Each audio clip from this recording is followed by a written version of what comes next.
Hello friends, it is so nice to see you.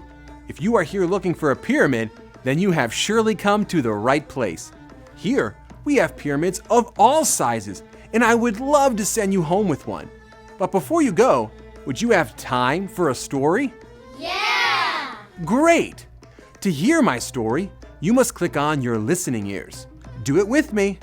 Click, click. Good job! To see my story, you must put on your special eyes. Zoop, zoop. Perfect! My favorite book to read for story time is the Bible. This is a special story indeed because it is the story of a man who lived here in Egypt. His name is Joseph. Can you shout Joseph? Joseph! Yes! When Joseph was a boy, his brothers were not kind to him. They sold Joseph to traders who took him to live far away in Egypt. While he was there, Joseph had to work hard as a slave. He was even put in jail. Friends, this was not good at all. Let me hear all of you say, "Oh no!" Oh no! But wait, there's more to Joseph's story. Several years later, God told Joseph to store up grain because one day the fields would stop growing food. Joseph obeyed God, and now the people of Egypt had food when there was none in the land. Joseph's brothers lived far away from Egypt. When the fields stopped growing food, they had no food to eat, and they were hungry. Let me see all of you pat your tummies like you're hungry too. You do look hungry. So the brothers traveled to Egypt to ask for food. They didn't know they were asking for food from their very own brother.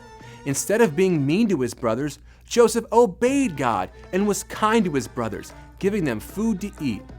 Then Joseph said to his brothers, "I am Joseph."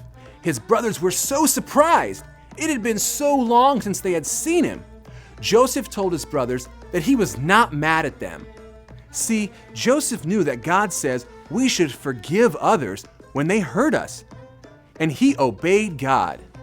Joseph forgave his brothers for hurting him, and he also obeyed God by loving them and taking care of his family.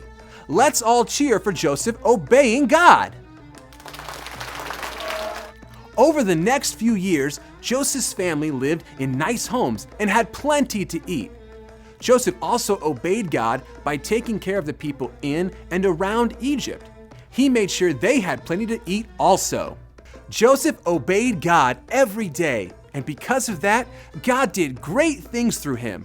Friends, God wants you and me to obey him too. When we read the Bible, we learn how God wants us to live and show love to him and to others. If you want to show love to God by obeying him, let me hear you say this after me. Obey. Obey. God. God. That's great. Thanks for taking the time to listen to this story from the Bible. And before you go, here's a tiny pyramid for you. Farewell. I hope to see you again soon.